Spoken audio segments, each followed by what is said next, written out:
यानी कोई वृक्ष भगवान पेड़ है ये। वृक्ष तो है नहीं कि आज बोएंगे और वर्षों बाद फल मिलेगा, कि पेड़ जैसे आज बोएंगे फिर वर्षों बाद मिलेगा। जैसे आप अभी भजन कर रहे हैं, कहेगा चले अजी कई जन्मा बाद मिले, हम अपनी ओर से लगा लेते हैं कि कई जन्म लगेंगे, एक जन्म में थोड़ी होता, या कई वर्षों बाद, ये नहीं। वे तो सब देश में, सब समय में, सब वस्तुओं में, सब अवस्थाओं में, सब परिस्थितियों में जो के जो विद्वान है, हम ही उनसे विमुख हुए हैं, वे हमसे कभी विमुख नहीं हुए। जैसे माँ से बच्चा ही विमुख होता है, माँ कभी थोड़ी होती है, संसार में भी आप देखो, ऐसे हम ही भगवान से विमुख हुए। भगवान तो हमारी तरफ ही है। नारायण नारायण नारायण। ये अपने बीच में ये लालू राम जी, जिनको पुराने आदमी सत्संगी से जानते हैं, लालू राम जी महाराज जी यहाँ ब्रह्मचारी रहे थे, बहुत अच्छे, और बहुत अच्छी इनके संस्कृत का और का अच्छा उसमें अभ्यास था, बहुत अच्छे जानते हैं। तो ये आए हुए हैं, तो अभी थोड़ा महाराज से पहले लालू राम जी के निवेदन है कि वो पधारें और अपनी बात लोगों को बताएं। नारायण नारायण नारायण नारायण, गोविंद गोपाल। कुर्सी लगेंगे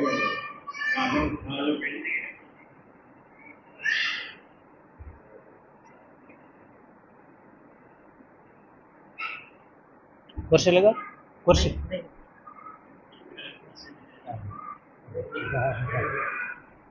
रात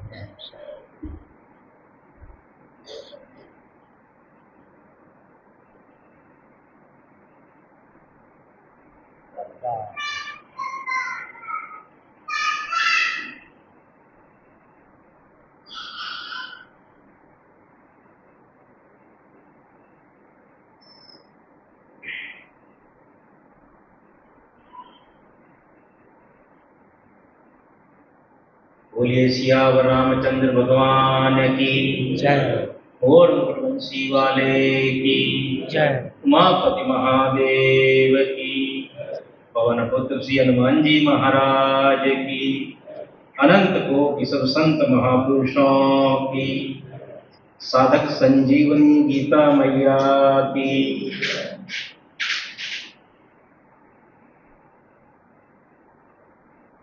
वसुदेव सुतं देवं कंस चाणूरमर्दनं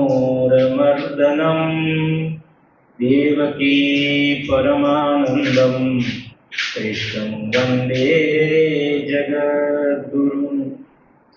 प्रपन्न पारिजाताय स्तोत्रवेत्रैकपाणये ज्ञानमुद्राय कृष्णाय गीतामृतदुहे नमः। पराकृतनवदवन्तं परं ब्रह्म नराकृति सौन्दर्यसार सर्वस्वं वन्दे नन्दात्मजं महा।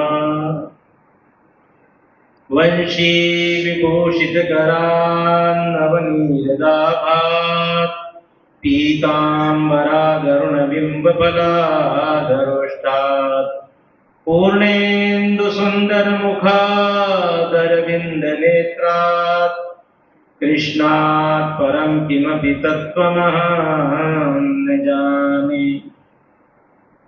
यावन्निरञ्जनमजं पुरुषं जरन्तं सञ्चिन्तयामि निखिले जगति स्फुरन्तं तावद्बलात् स्फुरति अन्तर्हृदन्तरे मे गोपस्य कोऽपि शिशुरञ्जनपुञ्ज मञ्जो। आनन्दधामनिचिदेकरसे द्वितीये तस्मिन् पदेस्तु मम चित्तमगोचरेति। यत् सत्व्रजस्थितिजुषां सुहृदां कुमारादीना मधीनमिव गोचरतामुपैति। अतुलितबलधामं हेमशैलापदेहं तनुजवनकृशानुं ज्ञानिनामग्रगण्यं सकलगुणनिधानं वानराणामधीशं रघुपतिप्रियभक्तं वातजातं नमः। नीलाम्बुजश्यामलकोमलाङ्गम् सीता समारोपितवामभागम् पाणौ महासायकचारुचापम् नमामि रामं रघुवंशनाथम्। भक्त भक्ति भगवंत गुरु चतुर्नाम वपुएक इनके पद वंदन किए नाशत विघ्नयने। अनंत कोटि ब्रह्मांड नायक परब्रह्म परमेश्वर के चरण कमलों में सादर प्रणाम करके भगवत प्राप्त ज्ञानी महापुरुषों के चरणों में सादर प्रणाम करके एवं मंच पर विराजमान परम विद्वान रामचरितमानस के ज्ञाता और साधक संजीवनी के विशेष विज्ञाता श्री परम प्रिय हमारे परम पूजनीय हमारे श्री डूंगरदास जी महाराज के चरणों में सादर प्रणाम एवं परम भक्त और परम श्रद्धालु परम कृपालु श्री गुलाब सिंह जी महाराज के चरणों में सादर वंदन और सत्संग में रुचि रखने वाले सज्जनों एवं माताओं बहनों का यथा योग्य सम्मान करके कुछ सत्संग की बातें जो शास्त्र और संतों के मुखारविंद से सुनी है उसी के अनुसार कहने का अवसर मेरे मन में भी आया और संतों के मन में भी कुछ भाव ये हुआ कि आए हुए हैं तो इनको भी समय दे रहे हैं। तो क्या है कि मेरा भी मन है और संतों का भाव देख करके भी मैं आपको कुछ कहने यथामति और यथाबुद्धि कहने का प्रयास कर रहा हूं। श्रीमद् भागवत में लिखा है कि दुर्लभो मानुषो देहो देही नाम क्षण भंगुर तत्रापि दुर्लभम मन्ये वैकुंठ प्रिय दर्शन।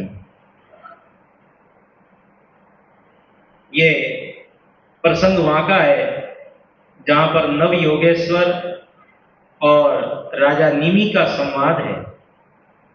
राजा निमि के संवाद में और नव योगेश्वरों के संवाद में नव योगेश्वर कौन से कि एक तो नाम कविर हरिर अंतरिक्ष प्रबुद्ध विपलायन आविर्होत्रोत चमसः कर भाजन आविर्होत्रोत द्रुमिलस चमसः कर भाजन। ये नव योगेश्वर आए थे। तो नव योगेश्वरों में से एक योगेश्वर, जब नव योगेश्वरों को अलग अलग प्रश्न पूछा राजा निमि ने तो उन्होंने अलग अलग हिसाब से अलग अलग तरीके से उत्तर दिया। तो उनमें से एक योगेश्वर बोलते हैं कि दुर्लभो मानुषो देहो देही नाम क्षण भंगुर। हे राजन निमे, ये मनुष्य देह जो है वो बहुत दुर्लभ है। मानव शरीर की दुर्लभता हर शास्त्रों में, वेदों में, उपनिषदों में और पुराणों में गाई है और संतों के मत में भी यही है कि मनुष्य शरीर से दुर्लभ कोई शरीर नहीं। अब बात ये रही कि मनुष्य शरीर अपने को दुर्लभ, वो भी अपने को सुलभ हो गया क्योंकि मिल गया है। तो मानव शरीर मिल गया अपने को, दुर्लभ से दुर्लभ चीज अपने को मिल गई। तो फिर अपन यदि ये चाहे कि भगवान से ये चीज अपन मांगे, ये चीज भगवान से प्रार्थना करें। प्रार्थना का मतलब होता है मांगना और स्तुति का मतलब होता है स्तुति करना, प्रशंसा करना। जैसे परम श्रद्धेय स्वामी जी महाराज प्रातः काल में 5 बजे स्तुति प्रार्थना करते थे। तो स्तुति प्रार्थना का मतलब होता है कि अर्जुन भगवान के सामने 11वें स्कंद तो नहीं, स्कंद भागवत में है, लेकिन गीता के 11वें अध्याय में जो अर्जुन भगवान से स्तुति और प्रार्थना करता है तो वो भगवान की प्रशंसा भी कर रहे हैं और भगवान से अपने अभिष्ट वस्तु, अभिष्ट अभिप्राय को मांग भी रहे हैं। तो मांग क्या रहे हैं कि हमारे को वही रूप वापस बताइए और वही मनुष्य रूप, सौम्य रूप जो है वो बताइए, विराट रूप से मैं घबरा गया। तब स्तुति और प्रार्थना, तो यही अपन जब मांगे तो क्या मांगे, क्योंकि कबहू रामचरितमानस में लिखा है, कबहू के करि करुणा नर देहि देतईस बिनु हेतु सनेहि। कबहू के करि करुणा नर देहि देत, भगवान कभी कभी कृपा करके ये मानव शरीर अपने को देते हैं और इस मानव शरीर को जब दे दिया, कबहू के करि करुणा नर देहि देत ईश, कौन? भगवान, ईश्वर। ईश्वर ईश शब्द दिया। ईश्वर किनको कहते हैं? कि ईश्वर उनको कहते हैं जो कर्तुम अकर्तुम अन्यथा कर्तुम समर्थः ईश्वर। जो करने में, नहीं करने में और उसको उलट फेर करने में भी जो समर्थ होता है उसको ईश्वर कहते हैं। तभी गोस्वामी तुलसीदास जी ने शब्द लिखा, कबहू के करि करुणा नर देहि देत, कौन? ईश। वो भाषा में ईश्वर को ईश कह देते हैं और वहां ईश्वर शब्द ही है, इस अभिप्राय उनका ईश्वर शब्द कहने का है। तो क्या देते हैं? कबहू की करुणा, कबहू के करि करुणा नर देहि देत ईश बिनु हेतु सनेहि। बिना हेतु कृपा करने वाले, बिना कारण कृपा करने वाले, वो ये मानव शरीर अपने को कृपा करके देते हैं। करुणा कर, करुणा कर, दया करके। करुणा का मतलब होता है दया, कृपा। तो करुणा कर दीनी, करुणा कर दीनी नरवर दे। अब दो तो महाराज जी, डूंगर जी महाराज जी को, करुणा कर कीनी कृपा दीनी नरवर दे, न चीनी कृतहीन नर खल कर दीनी खे। तो कह रहे हैं कि करुणा करके ये भगवान ने मानव शरीर अपने को दिया है तो दुगुनी कृपा हो गई। एक तो बिना कारण कृपा करने वाले भगवान अपने को मानव शरीर दिया, बिना कारण कृपा करते हैं, और एक कृपा करके फिर कब कृपा करते हैं? जब 84 लाख योनियों में जीव भटकता भटकता बड़ा दुखी हो जाता है, तब भगवान को दया आती है। कल परम श्रद्धेय श्री डूंगर जी महाराज ने बताया कि दो ही संसार का उपकार करने वाले हैं, स्वार्थ मिंत सकल जग माही सपने प्रभु परमार्थ नाही, और हेतु रहित जग जुग उपकारी। जुग कहते हैं दो को, और जुग नाम युग नाम समय का भी है, युग नाम दो का भी है। तो यहां पर कहते हैं कि जुग यानी इस युग दो, बिना बिना ये तो कृपा करने वाले दो जने हैं, एक तो आप और एक भगवान आपके भगत, एक भगवान के भगत और एक भगवान स्वयं। तो ये हेतु रहित जग जुग उपकारी, तुम तुम्हार सेवक असुरारी। हे असुरों का दमन करने वाले, असुरों का, राक्षसों का मर्दन करने वाले भगवान, आप ही वास्तव में कृपा करके, आप और आपके भगत ही दो संसार का बिना कारण निष्कारण कृपा करके करने वाले हैं।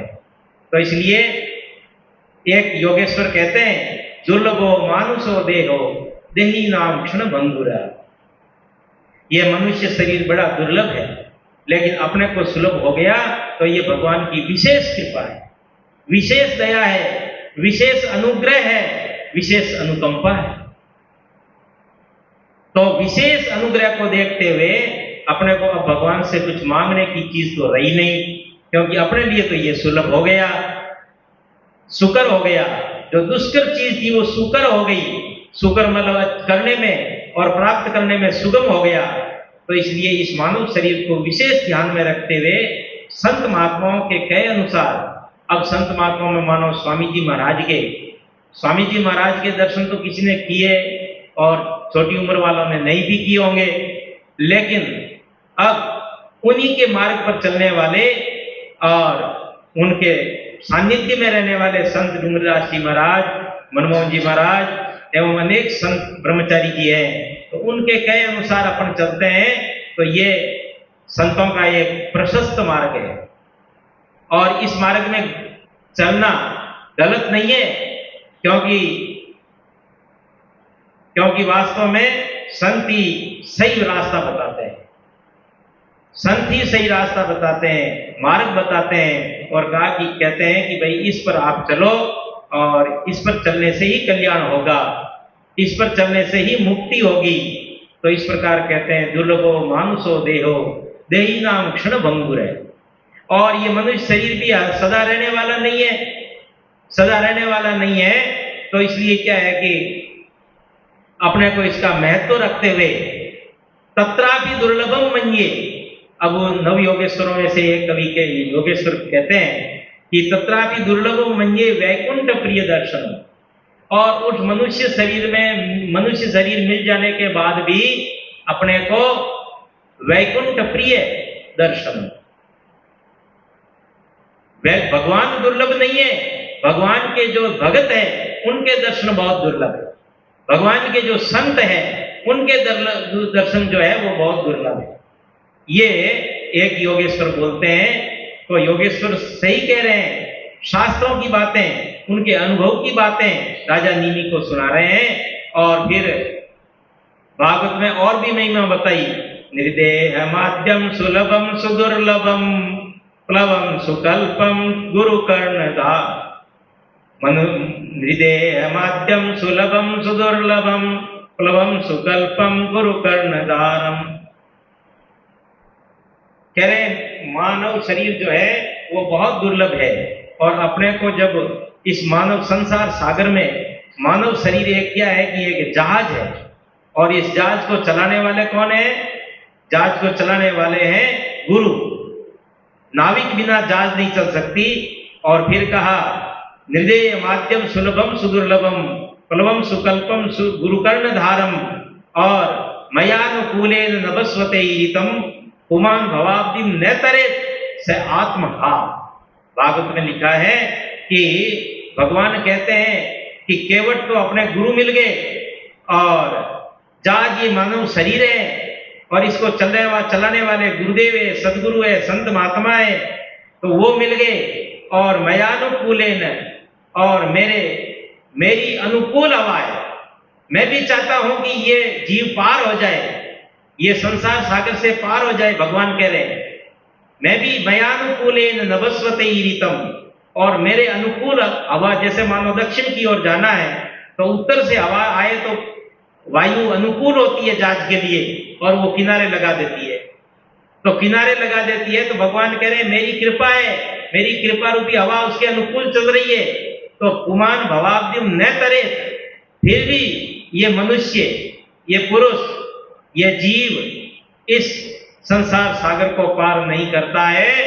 तो उसको बताया कि पुमान भवाब्दिम न तरे से आत्महा, वे आत्मघाती है, वह आत्मघाती, और आत्मघाती महापापी के बराबर माना जाता है।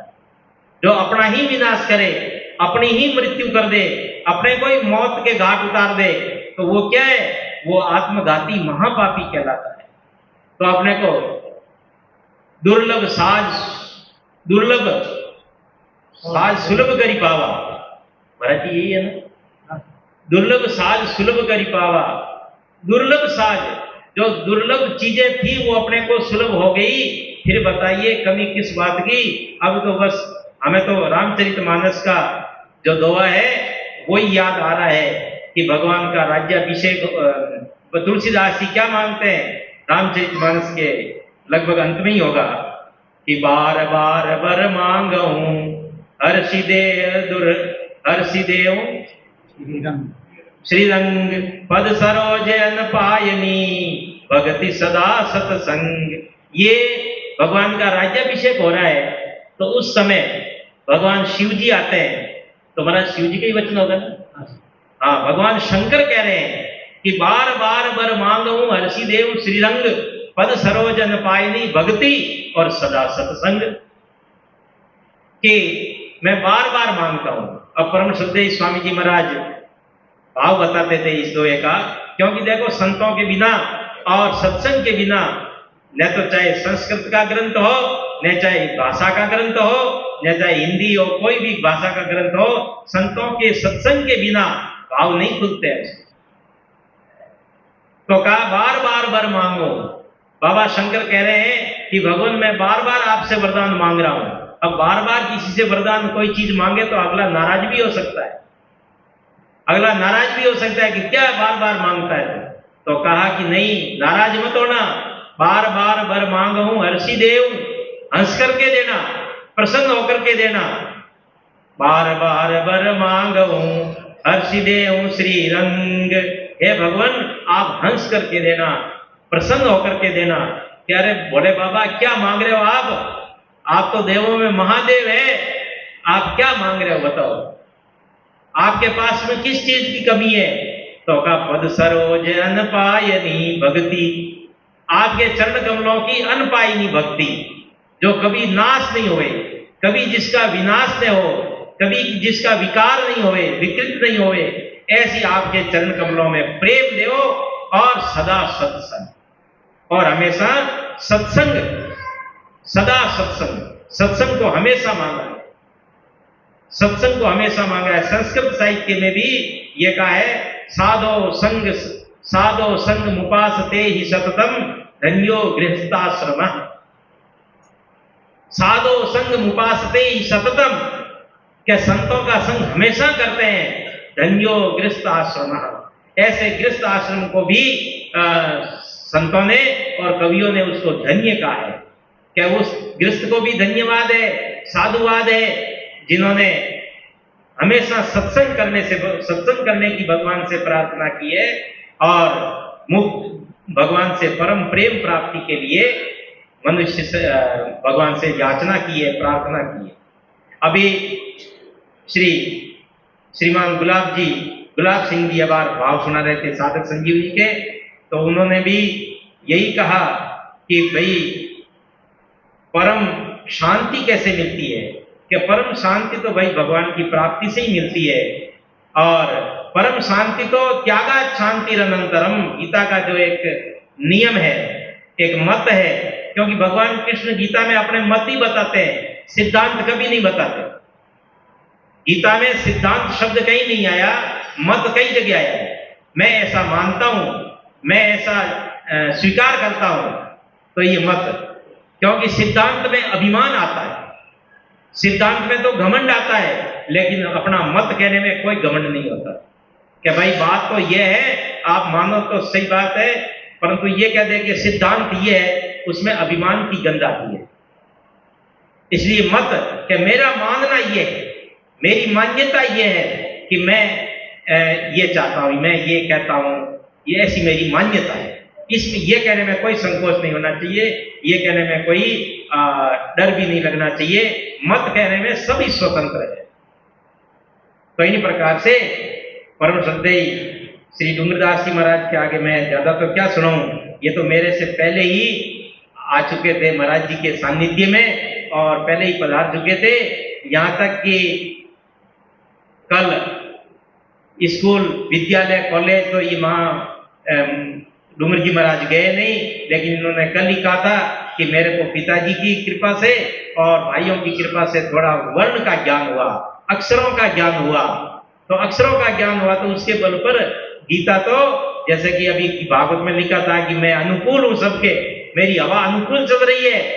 तो क्या है कि और गीता और रामचरितमानस जैसे ग्रंथ, कितनी हजारों महाराज चौपाइयां हैं उनमें, तो चौपाइयां, दोहे, सोरठे, तो वो सब याद करके परम श्रद्धेय स्वामी जी के सानिध्य में आए और फिर महाराज जी की आज्ञा से इन्होंने संख्या समेत याद करी। महाराज जी ने कहा आप संख्या समेत याद कर लो। तो चाहे गीता हो, चाहे रामचरितमानस हो, संख्या समेत ये एक चलते फिरते ग्रंथ है। जैसे कि श्रीमद् भागवत में विदुर जी के लिए लिखा, विदुर जी के लिए युधिष्ठिर महाराज कहते हैं कि भगवद विदा भागवता तीर्थभूता स्वयं विभो तीर्थी कुर्वन्ति तीर्थानि स्वांतस्थेन गदावृता। महाराज आप तीर्थों में निकल गए थे, विदुर जी महाराज को कह रहे हैं युधिष्ठिर महाराज कि आप तीर्थों में निकल गए थे, लेकिन वास्तव में तीर्थों में आप अपने को पवित्र करने के लिए नहीं निकले। आप जैसे महापुरुष तो तीर्थों को भी जो तीर्थ बना देते हैं ऐसे महापुरुष होते हैं। क्योंकि गंगा जी ने कहा है, भगवान शंकर से कहा है शिव जी से कि मैं तो सबका पाप धो दूंगी, लेकिन मेरे पाप कौन धोएंगे। तब उन्होंने कहा कि संत जो है, संत महापुरुष जो है, वो जब स्नान करने तुम्हारे अंदर आएंगे तो तुम्हारे पाप भी धुल जाएंगे।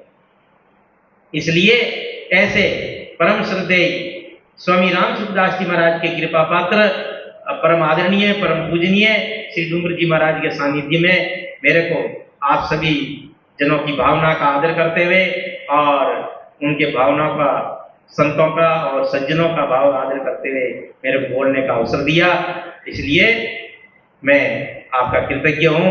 बहुत बहुत आपको धन्यवाद देता हूँ। अब थोड़ा सा कीर्तन कर लेते हैं। गोविंद जय जय गोपाल जय जय गोविंद जय जय गोपाल जय जय राधा रमण हरि गोविंद जय जय राधा रमण हरि गोविंद जय जय गोपाल जय जय गोविंद जय जय गोपाल जय राधा रमण हरि गोविंद जय जय राधा रमण हरि गोविंद जय। देखो ये कथा प्रवचन ये क्या है? ये है भोजन। और क्या कथा थाल और अर्थ अन्न प्रसंग घृत मिलाई रज्जब ऐसी रीतिसु चारों ही वर्ण जिमाई।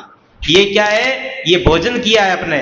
और भोजन के बाद में भी, भोजन के बाद स्वामी जी महाराज कहते हैं, सत्संग के बाद स्वामी जी कहते हैं थोड़ा कीर्तन कर लो भाई, तो कीर्तन कराते थे। कीर्तन क्या है? ये भोजन करने के बाद में दक्षिणा है। और दक्षिणा मतलब दांत घिसाई, मारवाड़ी में कहे जो ये दांत घिसाई है, तो इसलिए दक्षिणा देनी जरूरी होती है। दक्षिणा चाहे कितना ही दो, थोड़ा सा भी दो अपने यथाशक्ति, लेकिन दक्षिणा देना आवश्यक होता है। दक्षिणा के बिना भोजन वो क्या है कि सफल नहीं माना जाता। तो इसलिए थोड़ा सभी कीर्तन बोलेंगे। गोविंद जय जय गोपाल जय जय गोविंद जय जय गोपाल जय राधा रमण हरि गोविंद जय जय राधा रमण हरि गोविंद जय जय गोपाल जय जय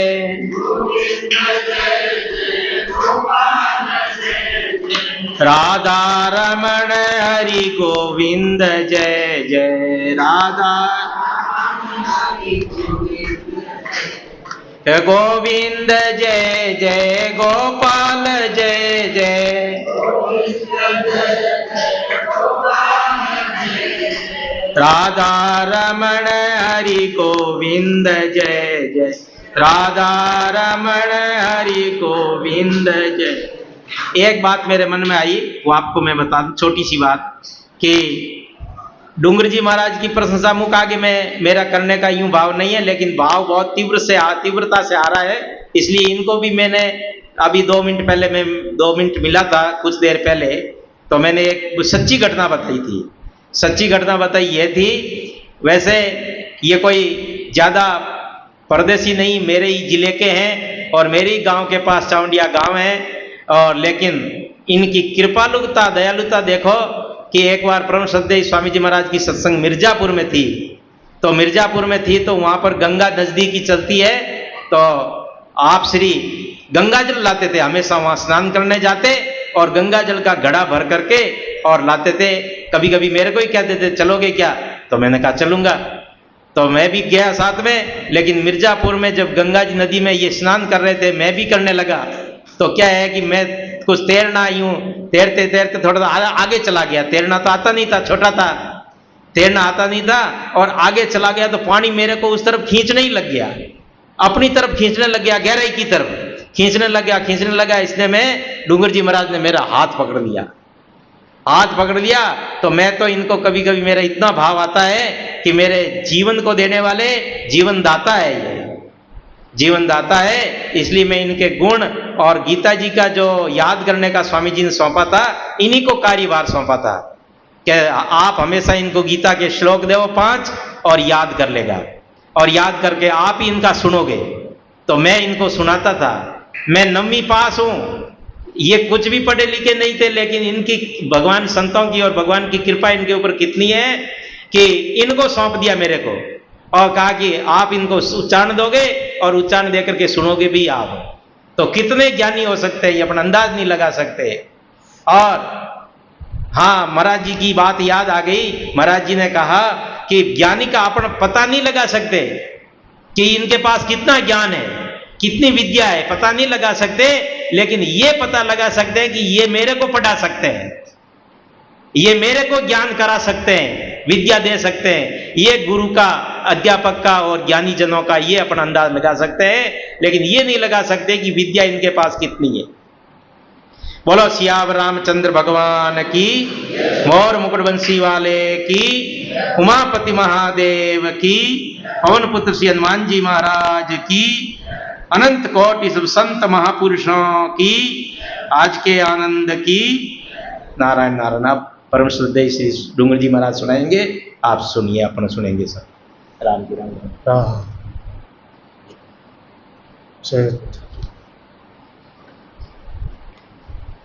आपका भाव है, ये तो महाराज खुद विद्वान है। श्री स्वामी जी महाराज की कृपा थी इन पर, उनको संस्कृत विद्या पढ़ाई, लघु कौमुदी, लघु सिद्धांत कौमुदी इन्होंने पूरी पढ़ी है और लोगों को पढ़ाते हैं, अभी भी पढ़ाते हैं। गीता जी याद कराते हैं। कोई भी अगर गीता जी पढ़ना चाहे या संस्कृत विद्या पढ़ना चाहें तो श्री जालूराम जी महाराज से पढ़ सकते हैं।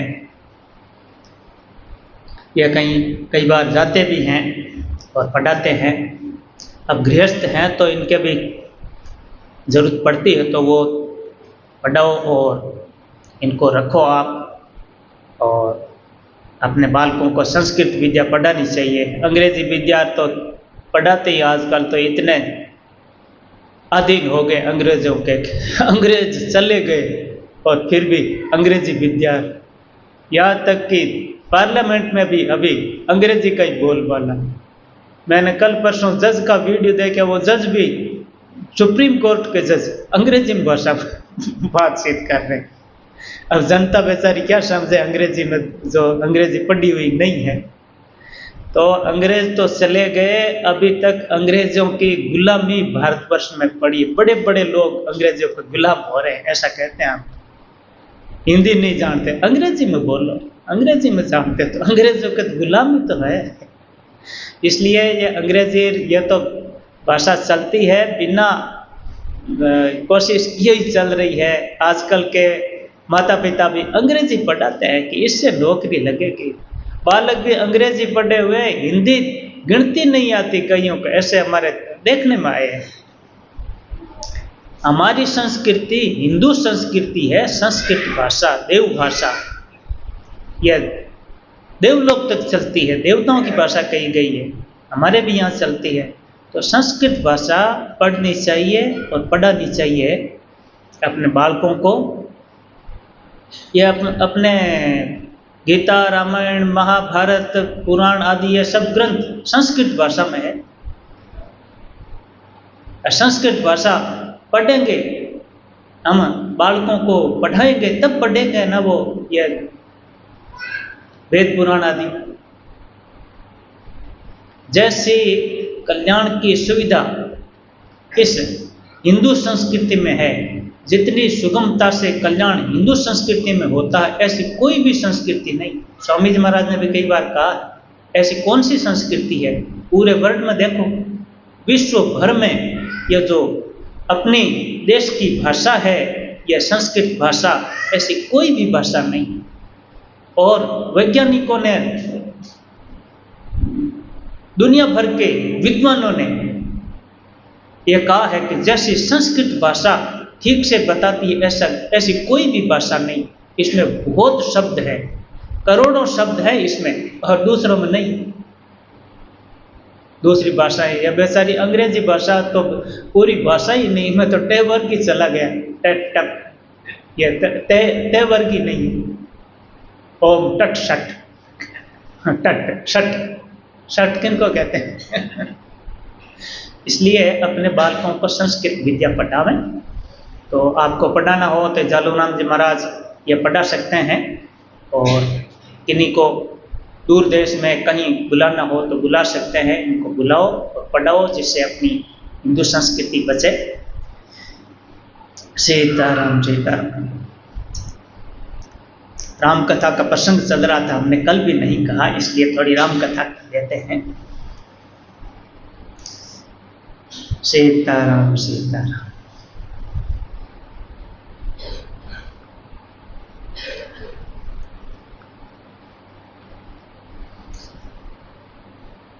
जो सुमिरत सिद्धि हो ये घन नायक करिबर बदन, करऊ अनुग्रह सोई बुद्धि राशि शुभ गुण सदन।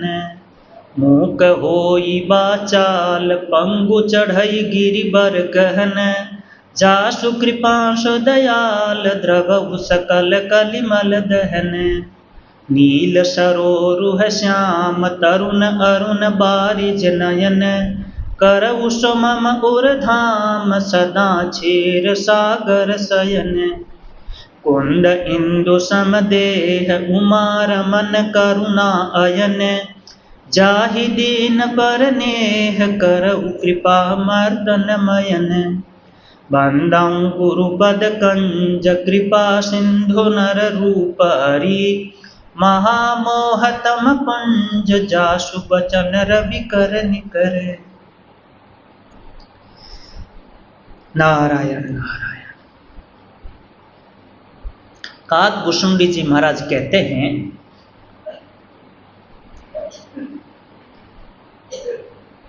शंकर भगवान काकभूषुंडी जी महाराज की रामायण सुना रहे हैं कि उन्होंने जो राम कथा कही गरुड़ जी को, तो क्या क्या कही, ये मुख्य मुख्य प्रसंग बता रहे हैं जो काकभूषुंडी जी ने गरुड़ जी को सुनाए। पहले प्रसंग चल रहा है ना, बहुरी राम अभिषेक प्रसंगा, पुनि नृप वचन राज रस भंगा। उर्वासिन कर विरह विषादा, कहे श्री राम लक्ष्मण संवादा। विपिन गवन केवट अनुरागा, सुरसरी उतरी निवास प्रयागा। वाल्मीक प्रभु मिलन बखाना, चित्रकूट जिमि बसे भगवान। श्री राम का वन गमन, केवट का प्रेम, गंगा जी से पार उतरकर प्रयाग में निवास, वाल्मीकि जी और प्रभु श्री राम जी का मिलन, और जैसे भगवान चित्रकूट में बसे वह सब कहा। विपिन गमन का प्रसंग चल ही रहा है, राम जी का वन गमन। राम जी जब वन के लिए रवाना हो गए तो चलत राम लखि अवध अनाथा, विकल लोग सब लागे साथा। लोग व्याकुल होकर उनके साथ में ही हो गए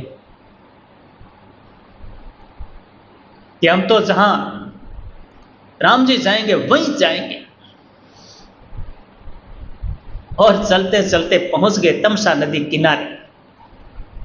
रात्रि पड़ने के कारण फिर वहां निवास किया गया। राम जी ने बहुत समझाया लोगों को कि आप वापस चले जाओ, लेकिन कृपा सिंधु बहुविधि समुझावई फिरहि, प्रेम बस पुनि फिरि आवे। राम जी कहते हैं भाई वापस जाने के लिए तो एक बार तो लौट जाते हैं, अयोध्या की तरफ जाने लगते हैं, लेकिन फिर वापस लौट कर आ जाते हैं। अयोध्या की तरफ उनसे जाया नहीं जाता। लागती अवध भयावनी भारी, मानो काल रात अंधियारी। अयोध्या बड़ी डरावनी लग रही उनको, जैसे काल रात्रि हो, अंधेरी। और घर मशान परिजन जनु भूता शुद्ध हित मीत मनो जम दूता। घर ऐसे लग रहे हैं मानो शमशान हो, शमशान भूमि में जाने से डर लगता है, रात्रि में और अधिक लगता है डर। और घर में रहने वाले पुत्र है, अपने मित्र हैं और जो अपने संबंधी हैं वो ऐसे लग रहे हैं मानो यमदूत हों। उस समय कोई अपना संबंधी दिखाई दे जाता है तो डर लगता है कि ये हमको वापस घर ले जाएंगे। जैसे यमदूत पकड़ करके ले जाते हैं ना, यमदूतों का डर लगता है, ऐसे घर वालों का डर लग रहा उस समय कि ये हमारे को वापस घर न ले जाए, हम तो राम जी के साथ में जाना चाहते हैं। शुद्ध हित मीत मनो जम दूता। घर मशान परिजन जन भूता, परिजन है ना, ये परिवार, ये भूत के समान लग रहे हैं। कोई मरता है भूत बन जाता है ना, वापस आ जाता है परिवार में, डर लगता है। तो ऐसा उनका घर था अवधवासियों का। चले साथ असमंत्र दृढ़ाई सुर दुर्लभ सुख सदन बिहाई। ऐसे उनके घर थे कि देवताओं को दुर्लभ है, ऐसी वहाँ सुख संपत्ति। उन सब को छोड़ करके राम जी के साथ में हो गए। अब वहाँ जाना नहीं चाहते, घर से डर लगता है, परिवार वालों से डर लगता है। राम जी ने कह दिया तो राम जी की बात मान करके वापस अयोध्या जाने लगे, लेकिन जा नहीं सके, वापस आ गए, रघुनाथ जी के साथ में हो गए। और भी ऐसे जो राम के प्रेमी थे, जो मनुष्य थे, वो तो व्याकुल हुए ही। जो समर्थ थे वो तो उनके साथ में ही हो गए। जो बूढ़े थे, वृद्ध थे, चल नहीं पाते थे, उनकी शक्ति नहीं थी, वो तो बेचारे वहीं रह गए। नहीं रहना चाहते तो भी अब क्या करें वो तो, लेकिन जिनकी शक्ति थी वो रघुनाथ जी के साथ में हो गए। ऐसे मनुष्य तो व्याकुल हुए ही, दूसरे जीव जंतु हैं पशु पक्षी आदि, वो भी व्याकुल हो गए। इतना नहीं, जो जड़ जीव थे, पागन बिटप बेली कुम्हिलाही। ये बालक भाई डिस्टर्ब कर रहा है, गोदी में रखो। बालक को सत्संग में लाना चाहिए हम भी कहते हैं, लेकिन सत्संग में बैठो और अपने हाथ में रखो भाई। ऐसे बोले तो फिर सत्संग कैसे सुनेंगे लोग? हमारी डिस्टर्ब होता है, हम बोलेंगे क्या तो सुनेंगे कैसे? बालक से प्रेम करो, प्रेम से रखो, लेकिन कंट्रोल में भी रखो। अभी आप कंट्रोल में नहीं रखोगे ना तो आगे जा कर के ऐसा ही रहेगा बेचारा, ये बड़ा हो जाएगा, फिर तो आपका कंट्रोल मानेगा भी नहीं। सुतो लालनाथ विप्र पढ़े बिन। ब्राह्मण अगर पढ़ता नहीं है तो वो नष्ट हो जाता है, और ब्राह्मण तो पढ़े बिना नष्ट हो जाता है। और बेटा सुतो लालनाथ, पुत्र का अगर लाड किया जाए तो वो पुत्र नष्ट हो जाता है। नष्ट होने का मतलब वो बिगड़ जाता है। अब पुत्र अच्छा लगता, माँ को अच्छा लगता, सबको ही अच्छा लगता है, हमको भी अच्छा लगता है, छोटा बच्चा तो सबको अच्छा लगता है। लेकिन अच्छा लगने का अर्थ ये नहीं है कि उसको आप पढ़ावे नहीं, सिखावे नहीं, वो जैसा बोलता रहे, चाहे रोता रहे, हल्ला करता रहे, वैसे ही करने दो। अब माता पिता को तो अच्छा लगता है, लेकिन दूसरों सबको अच्छा नहीं लगता ना।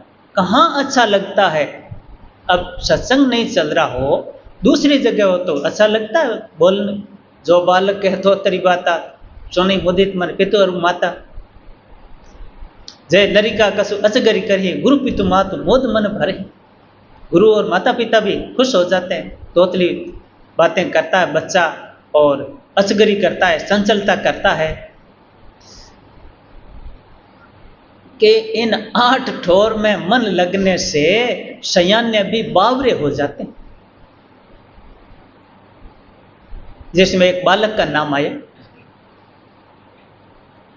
कुटी, क्रोध, अरु, हंसी, मुकुर,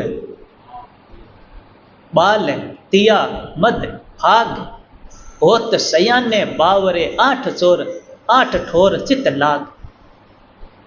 एक तो कुटिया में मन लग जाए कि हमको कुटिया बनानी है, हमको घर बनाना है, तो उसमें मन लग जाता है तो समझदार भी बावले हो जाते हैं। घर अच्छा बनना चाहिए, चाहे इसमें कोई नुकसान भी होता है, कोई जीव जंतु मरता है तो उसकी भी वो परवाह नहीं करते हैं, किसी को दुख होता है तो भी परवाह नहीं करते हैं, ऐसे बावले हो जाते हैं। घर अच्छा बनना चाहिए, समझदार भी। और कुटी, क्रोध आ जाता है तो समझदार भी बावड़ा हो जाता है, न कहने लायक वचन कह देता है। और हंसी में भी समझदार भी बावड़े हो जाते हैं। कुटी, क्रोध, अरु, हंसी, मुकुर, ये दर्पण, ऐसे दर्पण में देखा ऐसे स्वामी जी महाराज कई बार हंसते थे। परम श्रद्धेय स्वामी जी श्री राम सुखदास जी महाराज, लोग कहते हैं कि मूर्ति पूजा मत करो, ये तो पत्थर है। अरे पत्थर नहीं, मूर्ति में भगवान की पूजा करते हैं हम, पत्थर की पूजा नहीं करते। पत्थर की पूजा तो तब होवे कि हे पत्थर देवता, आप अमुक पहाड़ से आए हो, अमुक आपको लाया है, अमुक ने आपको घड़ा है, ऐसा बनाया है, तब तो कह सकते हैं कि पत्थर की पूजा है। लेकिन सशंक चक्रम सकिरीट कुंडलम, भगवान की स्तुति की जाती है कि हे भगवान, आप शंख, चक्र, गदा, पद्म आदि धारण करने वाले हैं, आप ऐसे पीतांबर धारण किए हुए हों, आपके ऐसे हार धारण किए हुए हैं, तो स्तुति भगवान की जाती है। वो मूर्ति तो एक प्रतीक, एक बहाना है, मूर्ति के सहारे भगवान की पूजा की जाती है। तो यह मूर्ति में भगवान की पूजा है, मूर्ति पूजा नहीं। जिनके अगर पत्थर है, जिनकी दृष्टि में पत्थर है, तो उनके लिए तो पत्थर है, लेकिन जिनकी दृष्टि में भगवान है उनके लिए वो भगवान ही है। तो ये मूर्ति पूजा नहीं, ये भगवान की पूजा है। तो हंसी में एक बात कह देते कई बार है कि मूर्ति पूजा तो तुम लोग करते हो। कैसे कि मूर्ति है ना, ये शरीर, इसकी पूजा करते हैं, ऐसे सजाते हैं, ऐसे। तो ऐसे कई बार ऐसे दर्पण में देख करके केस संवारते हैं ना, तो ऐसे किया, ऐसे ऐसे ऐसे लोग हंसने लग गए कि मूर्ति पूजा तो ये है, ये तो भगवान की पूजा है। तो ऐसे दर्पण मिल जाता है तो ये सयाने भी बावरे हो जाते हैं। और हंसी, मुकुर, बालक को देख करके भी सयाने बावरे हो जाते हैं। बालक बोलता है तो वैसे ही बोलने लगते हैं, वो चलता है तो वैसे ही।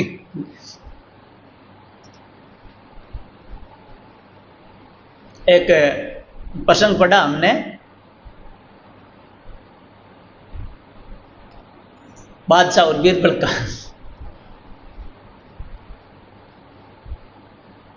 एक बहन के गोद में एक बच्चा था, तो बच्चा था तो गोद में ले लिया बादशाह ने। बादशाह बड़े हैं, लेकिन वो तो अब खुद गोद में ले तो कौन मना करे। और ऐसा कि ये तो बच्चे को ले लिया गोद में, तो बच्चा स्वाभाविक ही चंचल होता है, ये बादशाह के ऐसा दाढ़ी पकड़ ली, दाढ़ी थी या मूंछ ऐसे पकड़ ली, तो बड़ी मुश्किल से छुड़ाया उस बच्चे से और आंसू आ गए। फिर वापस दे दिया। फिर कहे, बीरबल सबसे प्यारी वस्तु कौन सी है? क्या सबसे प्यारी वस्तु तो है अपने प्राण। ऐसा नहीं कहा कि सबसे प्यारा बच्चा होता है, क्या नहीं, सबसे प्यारा बच्चा होता है, बेटा। प्राण कैसे हैं बताओ? तो कहे बीरबल एक बच्चों वाली बंदरी को लाया और एक खड्डे में बंदरी और बच्चों को बिठा दिया और फिर उस खड्डे में पानी भरने लगे। तो पानी भरने लगा तब बंदरी खड़ी हो गई, बच्चे डूबने लगे तो हाथों में ले ली। कि देख बीरबल, मैंने कहा नहीं, बच्चा प्यारा होता है, देख बच्चों को ये डूबने नहीं दे रही है, खुद डूब रही है तो भी ये डूबने नहीं दे रही। ऐसे डूबने लगी तो हाथ ऊपर कर दिए, बच्चों को नहीं डूबने दिया, आप डूबने लगी। क्या देख, खुद डूब रही है लेकिन बच्चों को ऊपर उठा लिया। बीरबल बोला कि अभी आप ठहरो, अभी इनके प्राणों पर नहीं आई है। जो ही वो डूबने लगी तो बच्चों को नीचे देख करके बच्चों के ऊपर खड़ी हो गई। यह देखो, जब तक प्राणों पर नहीं आती तब तक बच्चे प्रिय हैं, लेकिन अब खुद के प्राण संकट में पड़ गए तो बच्चों का सहारा ले लिया, बच्चों के ऊपर खड़ी हो गई, नीचे दबा करके पानी में। तो ऐसे बच्चों को देख करके बच्चों के साथ में बड़े भी बच्चे बन जाते हैं। तो भाई बुरा नहीं माने, ये बालक जब चंचलता करते हैं सत्संग में, बालक तो समझते नहीं और माँ भी यह नहीं चाहती कि ऐसा चंचलता करे, लेकिन बच्चा तो चंचलता करता है, रोता भी है, विक्षेप भी करता है। सब देखते हैं माँ की तरफ, ये देखो ये इनका बच्चा, ये बच्चे को रख नहीं रही है, और वो लेकर के खड़ी हो जाती। सब देखते हैं कि ये देखो विक्षेप करने वाली है, फिर भी वो सहन करती है, सहन करने वाली माँ ही है। तो ऐसे माँ की बड़ी महिमा है, बच्चे के कारण बहुत वो तिरस्कार सहती है। लेकिन कई माताएं बच्चे के लाड के कारण बच्चे को हद में रहना सिखाती नहीं, कंट्रोल में रखना चाहिए। कई माताएं तो समझा देती, अगर नहीं बोलना तो ऐसे अंगुली करती है, बच्चा चुप हो जाता, वो कंट्रोल में रखना सिखा देती, कंट्रोल में रखती। उनके पिताजी भी रखते हैं, लेकिन मोहवश के बच्चे को कैसे डरावें ऐसे, तो बच्चा रोता रहता है और कंट्रोल उनको सिखाया ही नहीं। अब वो भी चाहती है कि इस समय ये बच्चा नहीं बोले, लेकिन उस समय वो कैसे सीखेगा? पहले सिखा करके रखो कि माँ कहीं जा रही है और बालक के मन में आ गई मैं भी साथ में चलूँगा, तो उस समय वो समझाती कि नहीं बेटा तू यहीं रह, मैं वापस आ जाऊंगी, अभी तेरे को साथ में ले जाना मुश्किल पड़ेगा, यहीं रह। तो वो समझाने पर भी बालक के समझ में नहीं आती कि नहीं मैं तो चलूंगा, नहीं तो रोने लग जाता। वो देखती अरे कैसा बालक, ये तो मानता ही नहीं है, समझाने पर भी नहीं माना। उस समय आप समझाओ तो भी नहीं माने, क्योंकि वो परिस्थिति वैसी है। तो क्या करें कि पहले ही उसको समझा करके रखो कि देखो बेटा कहीं जाना हो तो मना कर देवे तो हट नहीं करना, कि हाँ हट नहीं करना। कि देखो बेटा कोई चीज़ मिले खाने की, ऐसे जैसे लड्डू मिल गए तो अपने भाई बहनों को दे करके खाना, बांट करके खाना, बांट कर खाना, बैंकोट में जाना।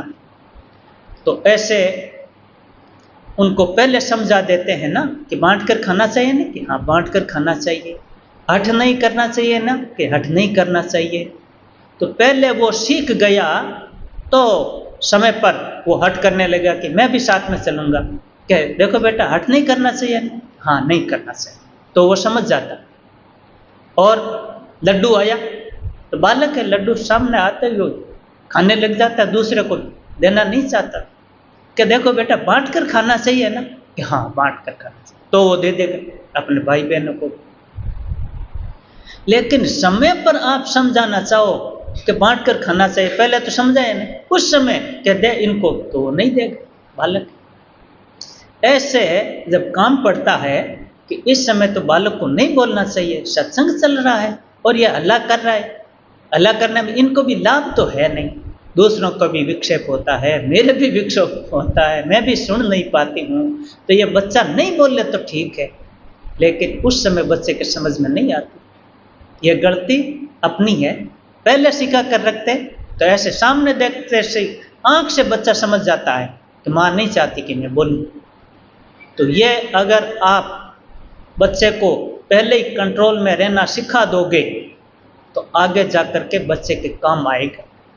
ये कंट्रोल में रहना सीखे, आपके भी फायदा होगा, आपकी भी बात मानेगा। कि बच्चे को ऐसे कैसे, बच्चा रोने लग जाएगा, एक दो बार तो रोने लग जाएगा, लेकिन आप सिखा दोगे ना, फिर रोएगा भी नहीं, उसका हित होगा, उसकी इज्जत बढ़ेगी, आपके भी लाभ होगा, आपका भी कहना मानेगा, आपकी सेवा करेगा। नहीं तो आजकल के बच्चे आप देखते ही हैं कि तो कहना नहीं मानता। अभी तो बड़ा हुआ ही नहीं है, विवाह नहीं किया है, लेकिन पहले ही बच्चे अपनी मर्जी से करने लगते हैं। ऐसे हमारे सामने बातें आती, माता पिता खुद कहते हैं कि ये बच्चा मानता नहीं है, मोबाइल देखता है, अधिक देखता है, और नहीं देवे तो रोने लगता है। एक बच्चे की तो बात सुनी हमने, वो परवाह ही नहीं करता है, मोबाइल देखता है कि भले मर जाओ मत, कि माँ बाप पर ये उनकी परवाह नहीं करता, और फिर उससे भी आगे निकल जाते, अपनी मर्जी से न करने योग्य काम में लग जाते हैं। बड़े नहीं हुए अभी, कोई 5-7 वर्ष के ही ऐसे बच्चे अंकुश में नहीं रहते, कंट्रोल में नहीं रहते। अगर उनको पहले ही समझाते, कंट्रोल में रखते, तो वो कंट्रोल सीख जाते। लेकिन मोहवश या लाड रखते हुए कि हमारा बच्चा, एक ही बच्चा है, हम दो, हमारे दो अपने ही कर लिया, एक बच्चा, नहीं तो 5-10 बच्चे हो जाते हैं ना, तो ऐसा डर नहीं होता।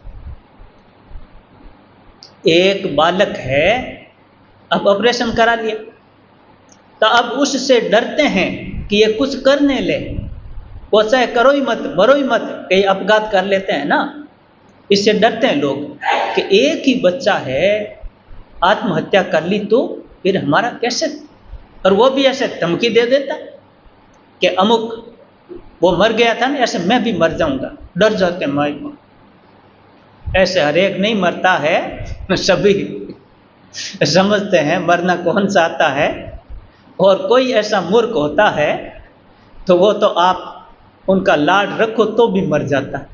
ऐसे कई अपघात करके मर गए, अपनी मर्जी से मरे, कोई दूसरों के दुख देने से नहीं मरे कि माँ बाप ने उनका कहना नहीं माना या उनके साथ में कोई अन्याय हुआ है इसलिए वो मरा, ऐसे नहीं, अपनी मर्जी से मर गए। तो मरने वाला तो ऐसे ही मर जाता है, और नहीं बनने वाला तो चाहे उनकी बात नहीं भी रखेंगे तो भी नहीं मरेगा। लेकिन पता नहीं लगता कौन ऐसा बालक है, ये कहता है लेकिन मरेगा नहीं, कई बार मर जाते हैं। तो लोग डरते हैं कि भाई हमारे तो एक ही बेटा है और यही अपघात करके मर गया तो उसको हाँ ये करे जैसे करने दो। और वो भी समझता है कि मैं एक ही हूँ और मेरे से डरते हैं ये माँ बाप, वो अपनी उद्दंडता नहीं छोड़ता। नहीं तो अगर एक ने होकर के 2, 4, 5, 10 हो गए तो वो भी ठंडा पड़ जाता कि मैं अकेला ही नहीं, मेरे छोटे भाई हैं या बड़े भाई हैं, मैं अगर नहीं रहूँगा मर भी जाऊँगा तो कुछ फर्क नहीं पड़ेगा, माँ बाप के तो कितने बेटे हैं, और मैं इनके अनुसार नहीं करूँगा तो इनके फर्क नहीं पड़ेगा, दूसरे मेरे भाई बहन है तो। और माँ बाप भी नहीं डरते कि ये अगर लड़का अपने हिसाब से नहीं चलता है, हम कहते हैं वैसा नहीं करता है, और हम इसको ठीक चलाना चाहते हैं, इसका हित चाहते हैं, ये अच्छी पढ़ाई करे, अच्छी कमाई करे, अच्छे रास्ते चले, फिर भी ऐसा नहीं करता है तो भले ही मर जाओ, उनको डर नहीं लगता। क्योंकि हमारे 5-7 बेटे और हैं, एक मर गया तो क्या है, ऐसे निर्दयी नहीं होते हैं माँ बाप, लेकिन उनको डर नहीं लगता। लेकिन एक ही बच्चा होता तो डर लगता। तो ऐसे डर करके बच्चे को खुला छोड़ देते हैं। कई बार तो जब माँ बाप उनको कंट्रोल में रहना नहीं सिखाते हैं ना, तो फिर दूसरे सिखाते हैं। घर घर में तो चल जाता है, बाहर कैसे चलेगा? तो लोग सिखाते हैं उनको। लोगों की ठोकरें खानी पड़ती। क्यों? लोगों की ठोकरों में दो अपने बेटों को, अपनी बेटी को। खुद ही सिखा दो ना पहले। खुद ऐसे ठोकरें देने की जरूरत ही नहीं है। शुरू से ही रखो कंट्रोल में। प्यार की जगह प्यार करो और कंट्रोल की जगह कंट्रोल भी करो। एक संत कहते थे कि मेरे पिताजी, उन्होंने मेरा सुधार किया। मैं कोई गलती कर देता तो ऐसे पीटते मेरे को और मेरे पर बड़ा स्नेह रखते। वहां जाते तो मेरे को गोद में उठा करके ले जाते और भी बहुत प्रेम करते। तो क्या आप इतना प्रेम करते हो और फिर मेरे को पीटते हो? कि तू गलती करता तब पीटता हूं ना। तो समझ में आ जाती है कि भाई मेरे को गलती नहीं करनी चाहिए। पिताजी इतना प्रेम करते हैं और मैं गलती करता हूं तब मारते हैं, तो ये गलती नहीं करनी चाहिए। तो बालक के समझ में आती है कि गलती नहीं करनी चाहिए, पिताजी को अच्छा नहीं लगता। ऐसे ही माँ को अच्छा नहीं लगेगा तो बालक समझ जाएगा कि ये काम नहीं करना चाहिए।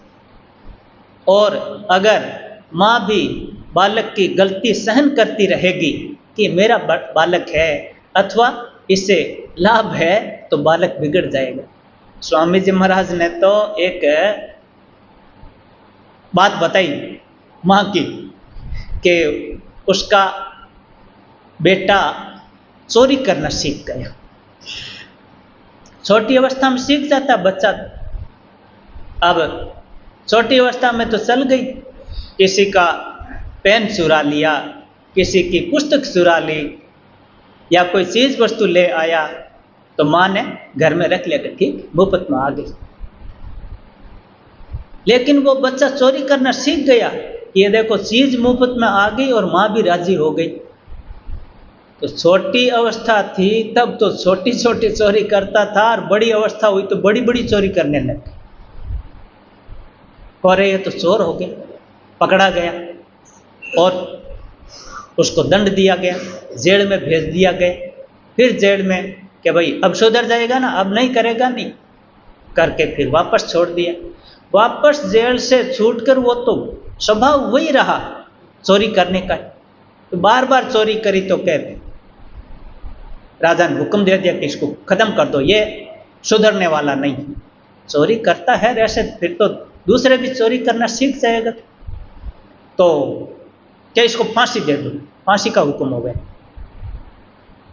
तो जिस समय उसको फांसी दी जाने वाली थी, तो मरते समय पूछा जाता है कि तुम्हारे मन में क्या है। कोई ऐसी कोई मन में हो तो वो पूरी कर देते हैं यथासंभव।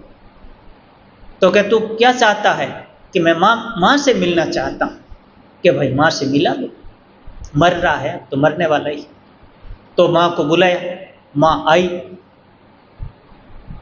कि बात कहूँगा, कि कान में कहूँगा। तो कान में कहता हो, तो कान के पास में जाकर के कान को काट लिया ना। तो क्यों? अरे मरने वाला है फिर भी मरते समय माँ को दुख दे दिया।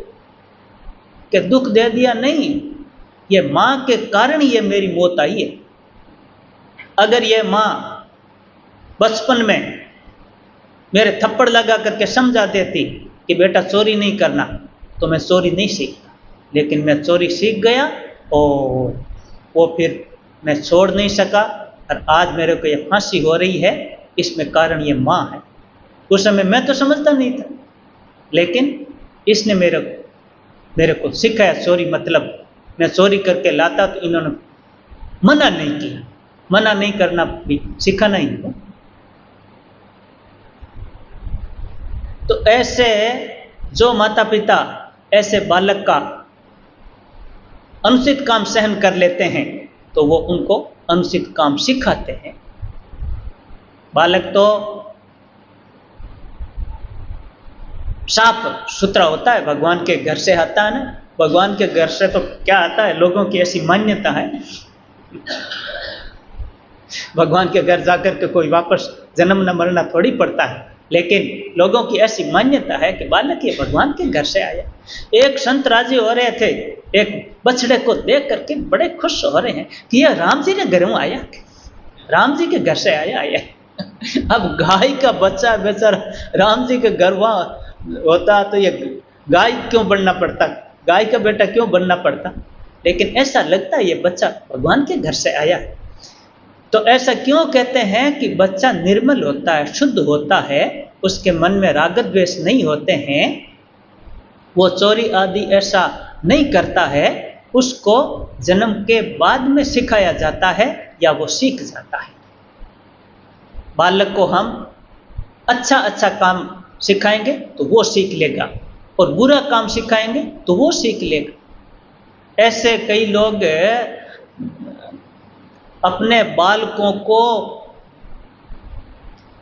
जानवरों को मारना सिखा देते हैं तो वो वैसा मारना ही सीख जाता है। अब वो मारना सीखा थोड़ी है पहले, लेकिन वैसा बनाते तो वैसे ही बन जाता है। आतंकवादी बनाते तो वो आतंकवादी बन जाता है, और उसको भला आदमी सेवा करने वाला बनाना चाहते हैं तो वैसा बन जाता है। अपने भी बालक को पढ़ाना चाहते हैं तो बालक पढ़ जाता है ना। वो नहीं चाहता तो भी हमारे मन में होती है कि नहीं, पढ़ाई बिना काम कैसे चलेगा, आजकल तो पढ़ाई जरूरी है। तो बालक रोता है तो भी हम परवाह नहीं करते कि नहीं, पढ़ाई तो जरूरी है। पढ़ाई से भी जरूरी उनका स्वभाव सुधार करना है, उनके आचरण सुधार करना पढ़ाई से भी अधिक है। पढ़ाई बहुत ऊंची पढ़ाई कर ली, लेकिन स्वभाव बिगड़ा हुआ है, आचरण खराब है, तो वो पढ़ाई किस काम की। इसलिए जरूरी पढ़ाई से आचरण है, उनका स्वभाव सुधारना, उनके काम सुधारना, ये जरूरी है। और वो हम अगर करना चाहें तो कर सकते हैं। कई ऐसे अच्छे माता पिता हैं जिन्होंने अपने बालक को अच्छा बना दिया। बचपन में ही बालक सुधरता है क्या?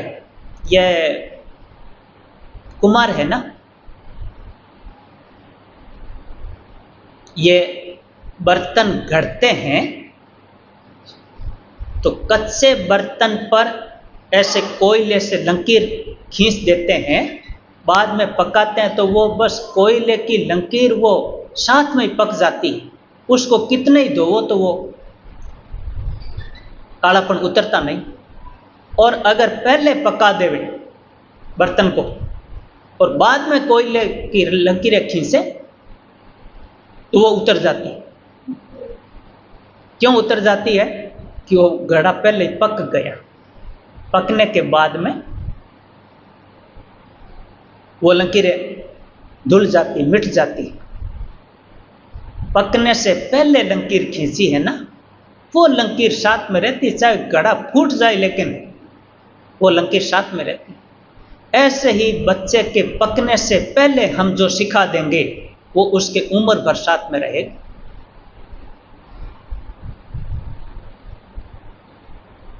इसलिए छोटी अवस्था में सिखाओ बच्चे कि ये तुम्हारे माता पिता है, इनको प्रणाम करो, ये तुम्हारे बड़े भाई है, इनको प्रणाम करो, ये आपके दादा दादी है, ये आपके बड़े ऐसे, उनको पहले ही प्रणाम करना सिखाओ, बड़ों की आज्ञा माननी चाहिए, ये सिखाओ।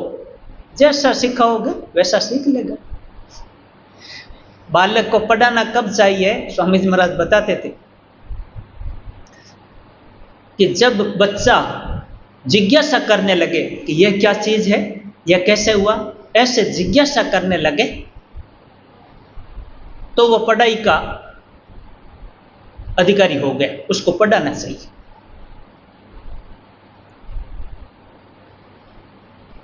कई लोग तो पढ़ाई के योग्य हुआ ही नहीं बालक और स्कूल भेज देते हैं कि आफत मिटी, नहीं तो यहाँ हमको संभालना पड़ता, काम छोड़ करके इनको रखना पड़ता। तो अब स्कूल में भेजा, वो मैडम संभालेगी, वो तो संभाल लेगी, वो तो बेचारी अपना काम करती है। लेकिन बच्चा अभी पढ़ाई के लायक हुआ ही नहीं है, वो समझता ही नहीं कि क्या करना और क्या नहीं करना।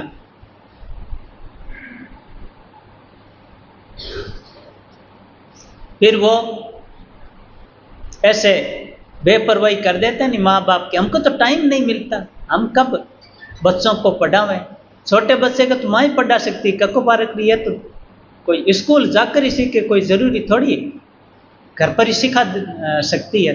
पढ़ाई कराने भेजने से पहले भी सिखा सकती है, लेकिन वो तो जानता ही नहीं तो जानता ही नहीं है, तब तक तो वो बेचारा पढ़ाई का अधिकारी नहीं हुआ है। अभी तो लाड़ प्यार का ही दिन है उनका, तो लाड़ प्यार के समय कि हमको तो समय नहीं मिलता, तो स्कूल भेज दो या दूसरी जगह भेज दो, तो उनको माँ का लाड़ प्यार ही नहीं मिला।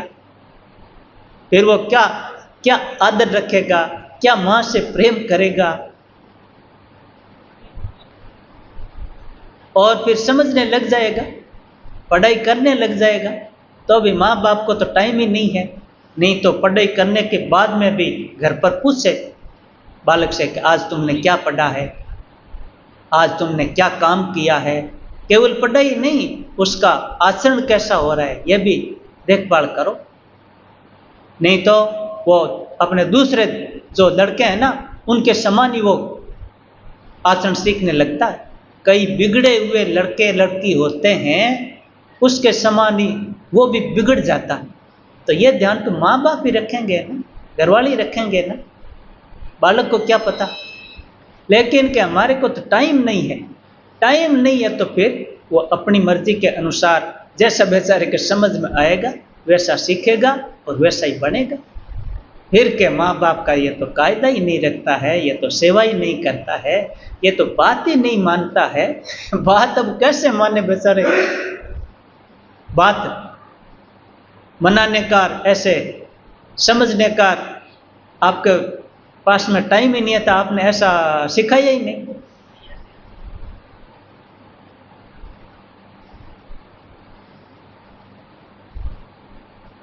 इसलिए बालक को विशेष समझाना चाहिए।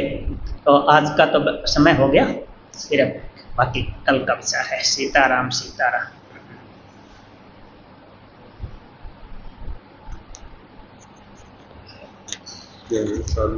नारायण नारायण। गोविंद गोपाल की जय।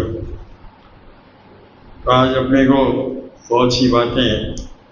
पहले अपने जागूराम जी महाराज ने बातें बताई, ये भी स्वामी जी महाराज के साथ रहे हुए एक काफ़ी बढ़िया, और महाराज जी के अनुभव भी। तो उन्होंने एक जो मिर्जापुर वाला उदाहरण दिया ना कि भाई मैं वहाँ महाराज जी का कार्यक्रम था, गंगा जी पे गए नहाने, महाराज डूंगरदास जी महाराज के रूप में ओढ़ा ही था बचाया जीवन।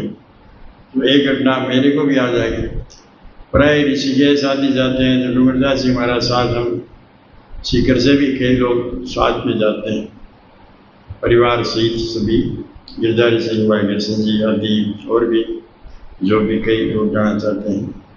तो वहाँ हम 3 नंबर महाराज जी के जैसे निवास स्थान गीता भवन जो संत निवास है प्राय उसमें, या कभी दूसरे स्थान पे जैसे भी व्यवस्था होती है, तो वहाँ पर हमारा सहयोग एक साथ नहाने का प्राय रहता है। बाकी महाराज जी को ये नहीं है कि हमारे साथ कोई आए चले, कि इनका तो मन मोज अकेले आगे अकेले, साथ आओ तो कोई आ जाओ, नहीं आओ तो नहीं सही। तो इनका भाव तो ये रहता है, लेकिन प्राय कोशिश करते हैं साथ वाले के महाराज गंगा स्नान में संत निवास घाट में नए, हम भी साथ ही नहा लें, आए हुए तो नहीं, प्रयास रहता है। और एक दिन की वो घटना, ये 4-5 साल हो गए गुजरा। तो वहाँ पर हम संत घाट है जो गीता नंबर 3, तो वहाँ पर स्नान कर रहे थे। तो हम तो बाहर थोड़े कर लिया सही स्नान, कपड़े वपड़े पहने हुए थे, महाराज जी से कपड़े वपड़े धो रहे थे, हम तो एकदम ऐसे थे।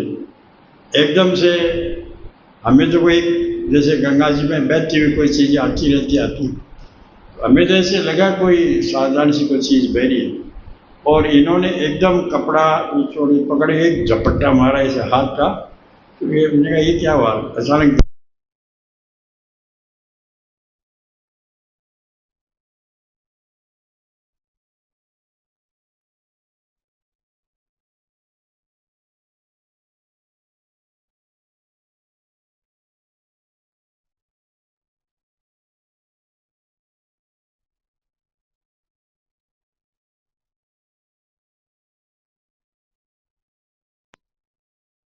अरे कोई जारी होगी चीज़ जारी, और उस हाथ में अगर ये थोड़ा सा चूक जाए तो भी बच्चा छूट गया तो छूट गया। ये कितनी इन्होंने वो सावधानी से, हमारी तो भाई इतनी सावधानी सही रहती है कि नहीं, ध्यान देते हैं कि नहीं। वो बच्चा छोटा कितना ये एक घटना याद आई कि जालूराम जी महाराज ने बताया। और आपसे वैसे तो कितने जीवन बचे आपके कारण से, कितने लोगों ने ऑपरेशन नहीं करवाए, कितने लोगों ने स्वामी जी महाराज की प्रेरणा से तो बचे ही बचे, वो तो बहुत असंख्य है। और आपकी प्रेरणा से भी हमने देखे बहुत लोगों ने गर्भपात से, जैसे बच्चे गर्भपात नहीं कराया, ऑपरेशन नहीं कराया। और आपका ये विशेष महाराज जी का पुस्तकों में कभी कभी बात में कह देते हैं ना। अभी जैसे बच्चों की बात आई कि हम एक दो बच्चा है बदमाशी करे तो क्यों, एक ही बच्चा है जो बदमाशी करे तो अरे मर नहीं जाए, वो धमकी भी देता है, डरते भी हैं। और 7-8 बच्चे होते तो एक आधा क्या धमकी देता है, मर जाएगा तो मर जाएगा, देखेंगे। तो ये है ना ये बात। अब आज हमने हमारी ये परिस्थिति की, और बच्चों के बारे में भी बहुत अच्छा बताया कि उसको हम नहीं सिखाएंगे, दुनिया सिखा देगी उसको।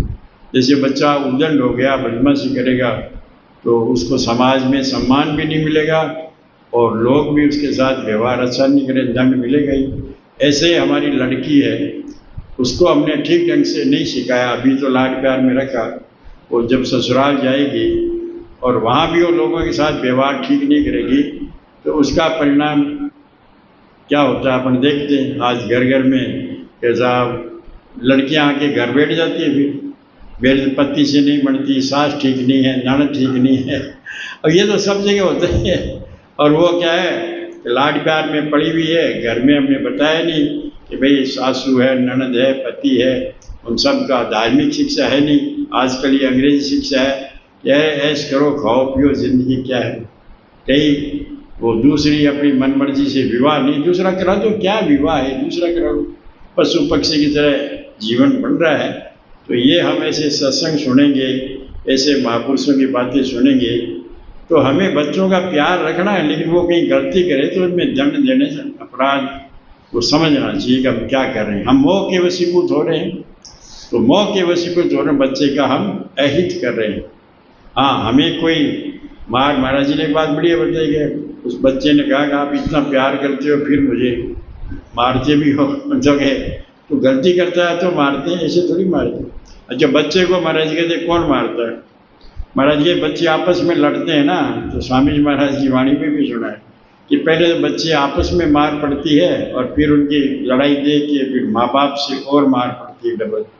तो 2 बार मार भी पड़ती है और उनकी इज्जत भी नहीं होती।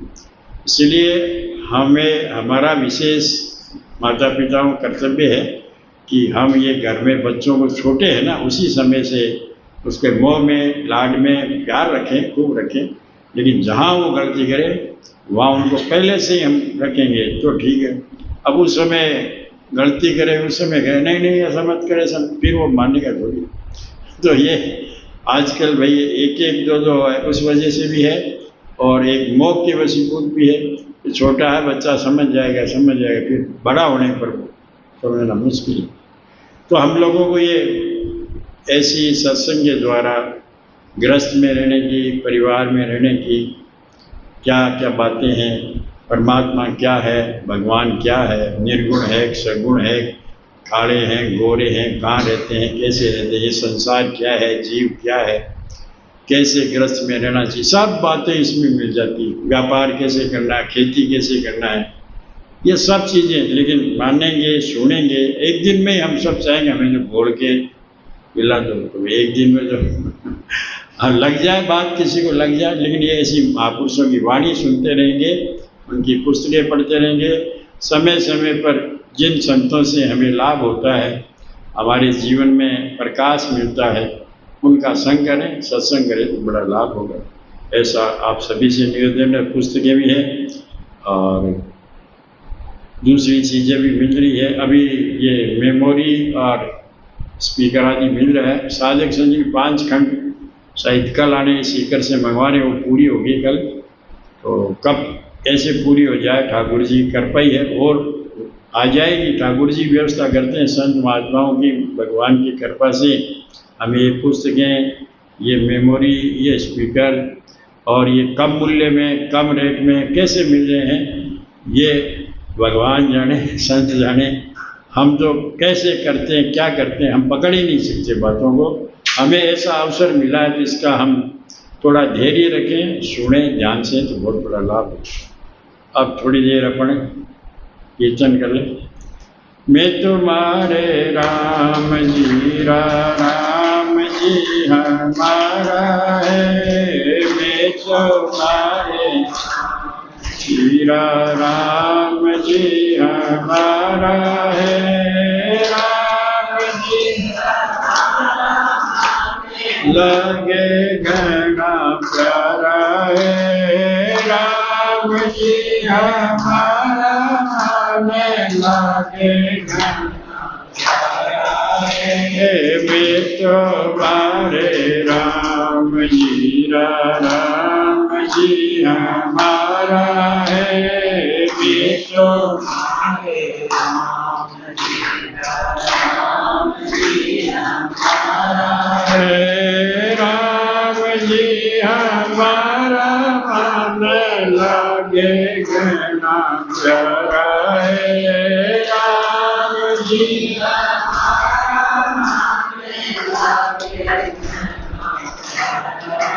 मैं तुम्हारे राम जी हमारा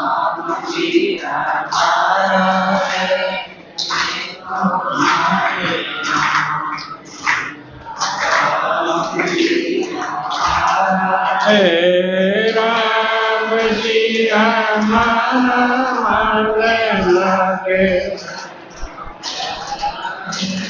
राम जी हमारा मन लगे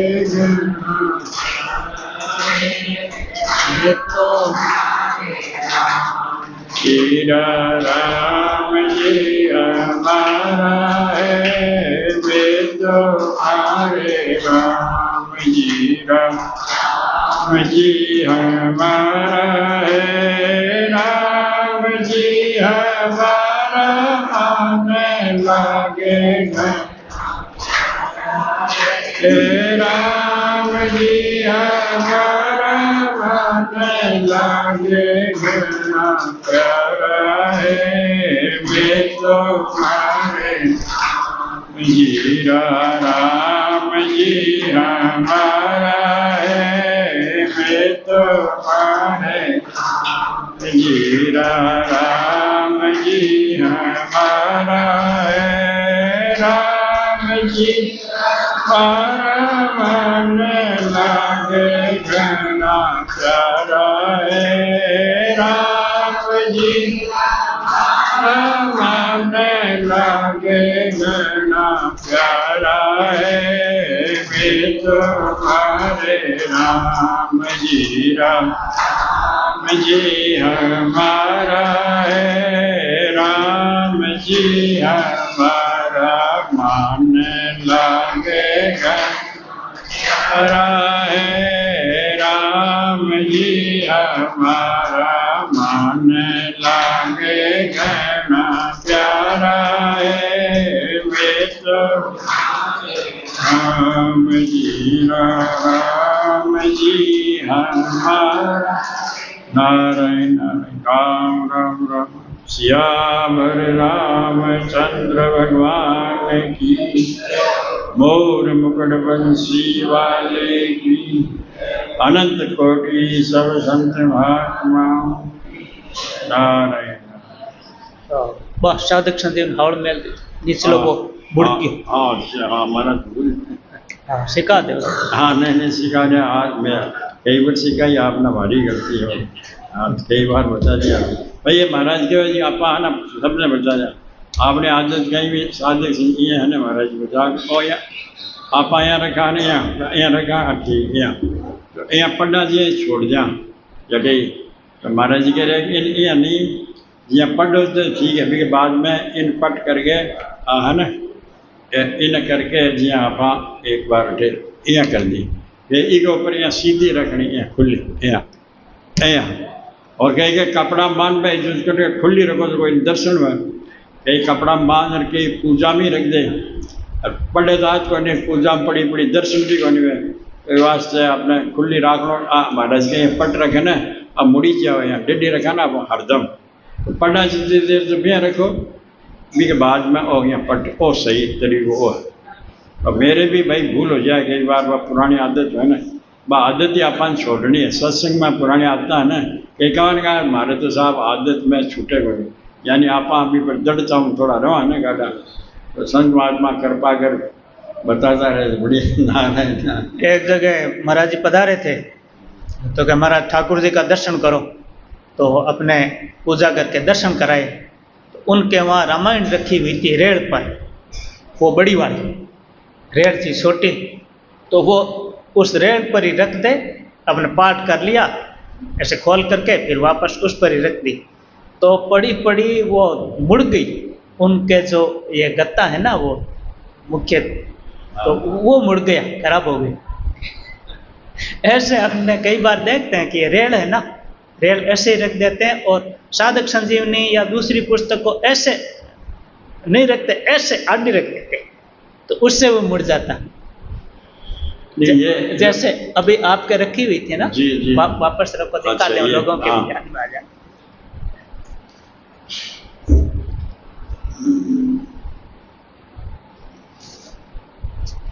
हाँ रखो यहाँ रेल रखो कई लोग ऐसे रखते हैं वो ऐसे हाँ रखो साधक संजीवनी ऊपर ये हाँ ऐसे रख दिया तो फिर भी ठीक है ये सॉरी है लेकिन ऐसे रखते हैं कहीं आडी रखो इसके ऊपर आडी रखते हैं ना ऐसे भूल गए क्या?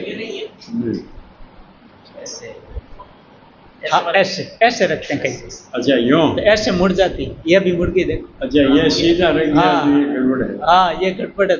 अच्छा ये अपने सोते हैं तो थोड़ा अगर घिसोना भी टेढ़ा होता है तो हमको सोता नहीं है इसका तो पूरी नीचे लटक रही बेचारी इसका भी तो ध्यान रखो। अच्छा ये अगर ये रहे अब ठीक है याद आ अब ये ऐसे रखे तो पूरी इस पे अच्छा ऐसे रखते हैं ऐसे महाराज ये समझ में आता है कि सीधी रख दी ना हमने सीधी लेकिन नीचे से बेचारी मुड़ रही है नीचे दबा तो ये इसमें याद ऐसे जगह आप सो जाओगे क्या? नहीं महाराज नहीं सही तो ये एक नंबर बात तो ये वाली ठीक है ऐसे ही ठीक वैसे रखने से कई बार ऐसे रख देते ये एक नंबर तो ये ऐसे ही रख ये सही तो ये तरीका है ऐसे रखो आप सीधा ही इसके ऊपर पट करके इसको ऊपर रख दो और भाई जो अपने से कभी रहेगी तो ऐसे रखो उसको ऐसे ऊपर रख सीधा नहीं रखे ऐसे आ गया सबके समझ में तो ठीक है। जितना हम आदर रखेंगे उतना ही हमारे पर कृपा करेगी साधक संजीवनी और हम बेपरवाही करेंगे तो फिर हम इससे लाभ इतना ही कम ले सकेंगे। जितनी कम श्रद्धा भाव रखेंगे तो कम लाभ होगा, अधिक श्रद्धा भाव रखेंगे तो अधिक लाभ होगा। क्या ये तो क्या 500-400 रुपयों की है दूसरी खरीद लेंगे भले ही खरीदो आपके पास रुपये बहुत हैं लेकिन अगर इस पुस्तक का आप आदर नहीं रखोगे ना तो आपको लाभ नहीं होगा और बेपरवाही करोगे तो नुकसान भी होगा। और ये 10 माल चलेगी फट गई तो क्या दूसरी नहीं ले लेंगे कोई महंगी तो है नहीं क्या। और आजकल तो महाराज ये प्राय आधी कीमत में मिल रही है तो वैसे भी नहीं तो वहाँ प्राय ये कर पाएगा आजकल तो वहाँ दस्ती जाती है खराब हो गई तो क्या हो गया तो वहाँ हमारी आदत रुपयों की दृष्टि कोई बात नहीं 500 रुपयों का नुकसान हो गया तो कोई बात नहीं रुपयों की कमी नहीं लेकिन ये रुपयों का नुकसान ही नहीं हुआ है ये अपने भीतर का नुकसान हुआ है। हाँ हमारे भाव नहीं है भाव का नुकसान हुआ है और भी आदत खराब हुई है। नहीं नहीं, बहुत बढ़िया बात है।